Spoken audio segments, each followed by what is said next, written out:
കാര്യവട്ടത്തെ തിരക്കഥ പൂർണ്ണമായും പൊളിഞ്ഞതിന്റെ നിരാശയിലാണ് കോൺഗ്രസും ചില മാധ്യമങ്ങളും. ആഭ്യന്തര അന്വേഷണ റിപ്പോർട്ടിൽ വ്യക്തമാക്കുന്ന മുഴുവൻ കാര്യങ്ങളും കാര്യവട്ടം ക്യാമ്പസിലെ സംഘർഷത്തിൽ KSUവിനെ പ്രതിസ്ഥാനത്ത് നിർത്തുന്നതാണ്. വസ്തുത പുറത്തു വന്നപ്പോൾ മൗനികളായി എക്കാലത്തെയും പോലെ കോൺഗ്രസും മാധ്യമങ്ങളും ഉൾവലിഞ്ഞു. ഇതിന്റെ വിവരങ്ങളുമായി ആദ്യം തന്നെ ചേരുന്നത് വിജിനാണ്. Vijin, good morning. ഇന്നലെയും നമ്മൾ ഇതുമായി ബന്ധപ്പെട്ട ചില കാര്യങ്ങൾ രാവിലെ തന്നെ റിപ്പോർട്ട് ചെയ്യാൻ തുടങ്ങിയിരുന്നു. ഈ സംഭവവുമായി ബന്ധപ്പെട്ടുള്ള പ്രധാനപ്പെട്ട ദൃശ്യങ്ങൾ സഹിതം പുറത്തു വന്നൊരു സാഹചര്യം കൂടിയുണ്ട്. ഇപ്പോൾ ഇതുവരെ പടച്ചുവിട്ട വാർത്തകളൊക്കെയും തെറ്റായി എന്ന് മനസ്സിലാകുന്ന തരത്തിലാണ് കാര്യങ്ങൾ നീങ്ങുന്നത്.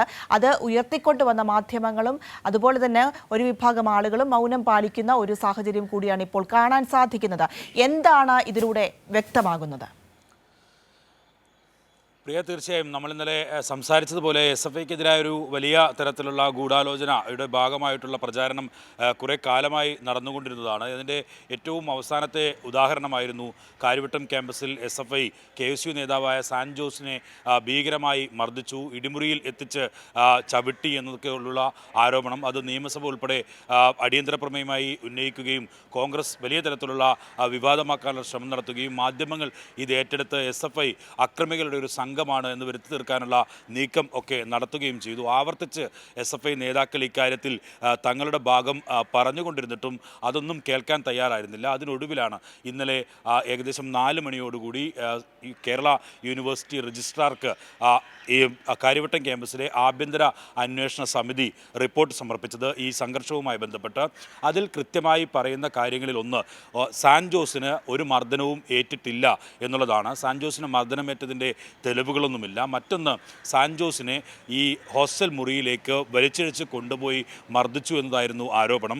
121 റൂം എന്ന ഒരു പേരിൽ അതാണ് റൂം, ഇടിമുറി അതാണ് എന്ന രീതിയിൽ പ്രതിപക്ഷ നേതാവ് ഉൾപ്പെടെ VCക്കും അതുപോലെ തന്നെ ചാൻസലർക്കും നൽകിയ പരാതിയിൽ ഉൾപ്പെടെ ആ നമ്പർ റൂമിനെ പറ്റി പറയുന്നുണ്ടായിരുന്നു. ആ റൂം ഒരു ഹൈദരാബാദിലേക്ക് ഒരു പഠനാവശ്യവുമായി പോയ ഒരു ഗവേഷക വിദ്യാർത്ഥിയുടെ റൂമാണ്. അദ്ദേഹം അവിടെ ഇല്ലാത്തത് കൊണ്ട് തന്നെ ആ റൂം അന്ന് തുറന്നിരുന്നില്ല. അതിൻ്റെ ദൃശ്യങ്ങൾ നമുക്ക് ഒരുപക്ഷെ സ്ക്രീനിൽ കാണാൻ കഴിയും എന്നാണ് മനസ്സിലാക്കാൻ കഴിയുന്നത്. ഇത്തരത്തിൽ ഒരു കെട്ടുകഥയുണ്ടാക്കി വെറും ഒരു അഭ്യൂഹത്തിൻ്റെ പേരിൽ മാത്രം SFIയെ ഇടിമുറിയിൽ കൊണ്ടുപോയി KSU നേതാവിനെ മർദ്ദിച്ചു എന്നൊക്കെ പറഞ്ഞിട്ടുള്ള ആരോപണമാണ് ഉണ്ടാക്കിയത്. ഒപ്പം തന്നെ ഈ റിപ്പോർട്ടിൽ പറയുന്ന മറ്റൊരു പ്രധാനപ്പെട്ട കാര്യം എന്ന് പറയുന്നത്, ഈ സാൻ ജോസ് പുറത്തുനിന്നുള്ള ഒരു വിദ്യാർത്ഥിയുമായി ഈ ക്യാമ്പസിലേക്ക് എത്തുകയും അത് ചോദ്യം ചെയ്തതിനെ തുടർന്ന് തൊട്ടടുത്ത് ഉണ്ടായിരുന്ന ഈ KSU പ്രവർത്തകർ SFI പ്രവർത്തകരെ ആക്രമിക്കാൻ ഓടിയെടുക്കുകയും അതുമായി ബന്ധപ്പെട്ട് ഉടലെടുത്ത സംഘർഷമാണ് ഈ പ്രശ്നത്തിലേക്ക് നയിച്ചത്, ഒരു സംഘർഷത്തിലേക്ക് നയിച്ചത് എന്നുള്ളതാണ് ആ റിപ്പോർട്ടിൽ പറയുന്നത്. ഒപ്പം തന്നെ ഈ കോളേജ് ഹോസ്റ്റലിലെ റീഡിംഗ് റൂമിൻ്റെ ചില്ലുകൾ തകർന്നത് സാൻ ജോസും കൂട്ടാളികളും തകർത്തതാണ് എന്ന റിപ്പോർട്ടും ഉണ്ട്. എന്തായാലും പൂർണ്ണമായും KSUവിനെ പ്രതിസ്ഥാനത്ത് നിർത്തുന്ന നിലയിൽ തന്നെയാണ് നിലവിൽ ഈ റിപ്പോർട്ട് പുറത്തു വന്നത് എന്നുള്ളതാണ് പ്രധാനപ്പെട്ട കാര്യം.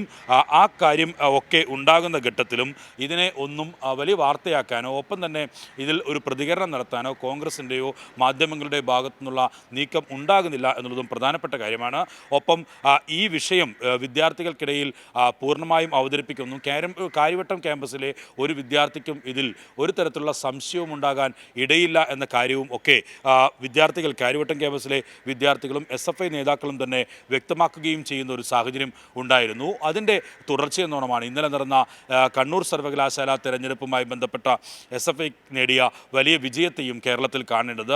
കാരണം ഈ ഗുരുദേവ കോളേജിൽ ഉൾപ്പെടെയുള്ള വിഷയങ്ങൾ ഉയർത്തിക്കാട്ടി മാധ്യമങ്ങൾ കാര്യവട്ടം ക്യാമ്പസിലെ വിഷയവും ഒക്കെ വെച്ച് വലിയ തരത്തിലുള്ള പ്രചാരണം SFIക്കെതിരെ നടക്കുന്ന ഘട്ടത്തിലും കണ്ണൂർ സർവകലാശാലയിൽ ചരിത്രപരമായ വിജയം SFI നേടുന്ന സാഹചര്യം ഇന്നലെ നമ്മളെല്ലാം കണ്ടതാണ്. 25ാം തവണയാണ് SFI അവിടെ വിജയം കൊയ്യുന്നത് എന്നുള്ളതും പ്രധാനപ്പെട്ട കാര്യമാണ്. ഇത്തരത്തിൽ വ്യാജ പ്രചാരണങ്ങൾ ഒന്നും വിദ്യാർത്ഥികളിൽ നിന്ന് SFIയെ അകറ്റാൻ പര്യാപ്തമല്ല എന്ന് വ്യക്തമാക്കുന്ന നിലയിലുള്ള തിരഞ്ഞെടുപ്പ് വിജയങ്ങളാണ് SFI സമീപ കാലങ്ങളിൽ ഒക്കെ നേടിക്കൊണ്ടിരുന്നത്. ഏറ്റവും പ്രധാനപ്പെട്ട കാര്യം, ഈ പൂക്കോട് സർവകലാശാല, വെറ്റിനറി സർവകലാശാലയിലെ സിദ്ധാർത്ഥൻ്റെ മരണവുമായി ബന്ധപ്പെട്ട് വലിയ തരത്തിലുള്ള വിവാദം SFIക്കെതിരെ ഉയർത്തിയ ഘട്ടത്തിൽ പോലും ആ സർവകലാശാലയിൽ തന്നെ മാനേജ്മെൻറ്റ് കമ്മിറ്റിയിലേക്ക് നടന്ന തെരഞ്ഞെടുപ്പിൽ പോലും SFI വിജയിക്കുന്ന സാഹചര്യമുണ്ടായി.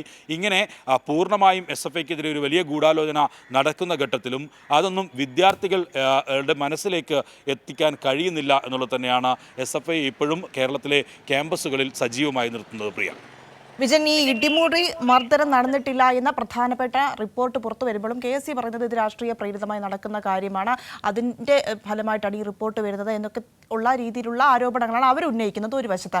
പക്ഷേ ഇവിടെ പ്രധാനമായും ദൃശ്യങ്ങൾ വരുന്നു, തെളിവുകൾ വരുന്നു, പലരുടെയും പ്രതികരണത്തിലൂടെയൊക്കെയും വ്യക്തമാകുന്ന ചില കാര്യങ്ങളുണ്ട്. അതൊക്കെ എന്താണ്, അല്ലെങ്കിൽ അതിൻ്റെയൊക്കെ യാഥാർത്ഥ്യം എന്താണ് എന്ന പ്രധാനപ്പെട്ട ഒരു വിഷയമുണ്ട്. അതിനെ തേടി എന്തുകൊണ്ട് ഈ മാധ്യമങ്ങൾ പോകുന്നില്ല, അല്ലെങ്കിൽ ഇതുമായി ബന്ധപ്പെട്ട് അനാവശ്യ പ്രതികരണങ്ങൾ നടത്തിക്കൊണ്ടിരിക്കുന്നവർ പോകുന്നില്ല എന്നൊരു കാര്യമുണ്ട്. എന്തായാലും എപ്പോഴും ഇതിൽ ഒരു ഭാഗത്തെ മാത്രം കുറ്റപ്പെടുത്തി, എപ്പോഴും ഈ ഒരു സംഭവം അല്ലെങ്കിൽ അതിനു മുൻപ് നടന്ന പല വിഷയങ്ങളിലും SFIയെ പ്രതി ചേർത്തുകൊണ്ട് അല്ലെങ്കിൽ SFIയെ മാത്രം കുറ്റാരോപിതരാക്കിക്കൊണ്ട് നടത്തുന്ന നീക്കങ്ങൾ അത് വലിയ രീതിയിൽ ഇപ്പോൾ വിമർശനത്തിനും വിധേയമാകുന്ന ഒരു സാഹചര്യമുണ്ട്. നേതാക്കന്മാരും അത് വാർത്താ സമ്മേളനങ്ങളിൽ പറഞ്ഞുകൊണ്ടിരിക്കുന്ന ഒരു കാര്യമാണല്ലോ. അതിൽ എന്താണ് ഇപ്പോൾ ഇങ്ങനെ ഒരു റിപ്പോർട്ട് കൂടി വരുമ്പോൾ നമ്മൾ മനസ്സിലാക്കേണ്ടത്? ഇങ്ങനെ കള്ളക്കഥകൾ പൊളിയുന്ന എന്ന അവരുടെ പ്രതികരണം, അതിൽ ചില കാര്യങ്ങളുണ്ടോ, വിഷയങ്ങളുണ്ടോ? അങ്ങനെയാണോ നമ്മൾ മനസ്സിലാക്കേണ്ടത്? കൈരളി ന്യൂസ് തന്നെ പുറത്തുവിട്ട ദൃശ്യങ്ങളാണ് അതിൻ്റെ വസ്തുതകൾ പുറത്തു കൊണ്ടുവന്നത്. ആ റിപ്പോർട്ടിൽ പറഞ്ഞ കാര്യങ്ങൾ പൂർണ്ണമായും സ്ഥിരീകരിക്കുന്ന നിലയിലുള്ള ദൃശ്യങ്ങളാണ് നമ്മൾ തന്നെ പുറത്തുവിട്ടത്. അതിൽ കാണാമായിരുന്നു ഈ സാൻ ജോസിന് ഒരു തരത്തിലുള്ള മർദ്ദനവും ഏറ്റതായുള്ള പാടുകൾ പുറത്തെത്തിയ ഘട്ടത്തിലോ ഒപ്പം തന്നെ പോലീസ് വാഹനത്തിൽ കയറുന്ന സമയത്തോ ഒന്നും ഉണ്ടായിരുന്നില്ല. ഷർട്ടൊക്കെ കീറിയ നിലയിലായിരുന്നു. പിന്നീട് മെഡിക്കൽ എടുത്ത ശേഷം മാധ്യമങ്ങൾക്ക് മുന്നിൽ പ്രത്യക്ഷപ്പെട്ട ഈ സാൻ ജോസിൻ്റെ രൂപത്തിൽ ഉണ്ടായിരുന്ന ഭാവപ്പകർച്ച എന്ന് പറയുന്നത്. അതുകൊണ്ട് തന്നെ ആ ദൃശ്യങ്ങളാണ് പൂർണ്ണമായും വസ്തുതകൾ പുറത്തു കൊണ്ടുവന്നത്. അതിന് സമാനമായ രീതിയിലുള്ള റിപ്പോർട്ട് തന്നെയാണ് നിലവിൽ ഈ യൂണിവേഴ്സിറ്റിക്ക് ആഭ്യന്തര അന്വേഷണ കമ്മിറ്റി നൽകിയ റിപ്പോർട്ടിലും പറയുന്നത്. അതുകൊണ്ട് ആ കമ്മിറ്റി റിപ്പോർട്ടിനെ ഏതെങ്കിലും തരത്തിലുള്ള രാഷ്ട്രീയ പ്രേരിതമായി ഉണ്ടാക്കിയത് എന്ന് പറയാൻ കഴിയില്ല. കാരണം ഈ ദൃശ്യങ്ങൾ അത് സാധൂകരിക്കുന്നതാണ്. അതിന് സമാനമായ രീതിയിലുള്ള റിപ്പോർട്ട് തന്നെയാണ് നൽകുകയും ചെയ്തിട്ടുള്ളത്. ഒരു ബൈക്കുമായി ഈ ഹോസ്റ്റലിനകത്തേക്ക് എന്തായാലും സാൻ ജോസും ഒപ്പം തന്നെ ഒരു കൂട്ടാളിയും എത്തിയിട്ടുണ്ട് എന്ന കാര്യത്തിൽ ഒരു സംശയമില്ല. ആ ബൈക്ക് പിറ്റേ ദിവസം രാവിലെ എടുത്തുകൊണ്ടുപോകുന്ന ദൃശ്യങ്ങളും നമ്മൾ നൽകിയിട്ടുണ്ട്. ഇങ്ങനെ ഒരു അക്രമം നടന്നുവെങ്കിൽ ആ ബൈക്കൊക്കെ ഒരുപക്ഷെ തല്ലി തകർക്കപ്പെട്ടിരിക്കണം. പക്ഷേ അത്തരത്തിൽ ഒന്നും ഉണ്ടായിട്ടില്ല. ആ ബൈക്ക് എങ്ങനെ കൊണ്ടുപോയി എന്ന ദൃശ്യങ്ങളിൽ നിന്ന് വ്യക്തവുമാണ്. അതുകൊണ്ട് തന്നെ അത്തരത്തിൽ ഒരു രാഷ്ട്രീയ പ്രേരിതമായി ഏതെങ്കിലും തരത്തിലുള്ള സമ്മർദ്ദത്തിൻ്റെ പേരിലുണ്ടായ റിപ്പോർട്ടായി ഈ റിപ്പോർട്ടിനെ കാണാൻ കഴിയില്ല. കൃത്യമായി ഈ ഹോസ്റ്റൽ വാർഡൻ്റെയും അതുപോലെ തന്നെ മറ്റ് വിദ്യാർത്ഥികളുടെയും ഈ ഹോസ്റ്റലിലെ അന്തേവാസികളുടെയും ഒക്കെ കൃത്യമായ ഒരു അവരുടെ ഒക്കെ അഭിപ്രായം കൂടി അവരോടൊക്കെ അന്വേഷിച്ച ശേഷം തയ്യാറാക്കിയ ഒരു റിപ്പോർട്ടാണ്. അതുകൊണ്ട് അതിലെ വിശ്വാസ്യത ചോദ്യം ചെയ്യാൻ കഴിയില്ല. എന്തായാലും ഇപ്പോൾ നിലവിൽ പൂർണ്ണമായും KSUവിനെ തന്നെ പ്രതിക്കൂട്ടിൽ ആക്കുന്നതാണ്.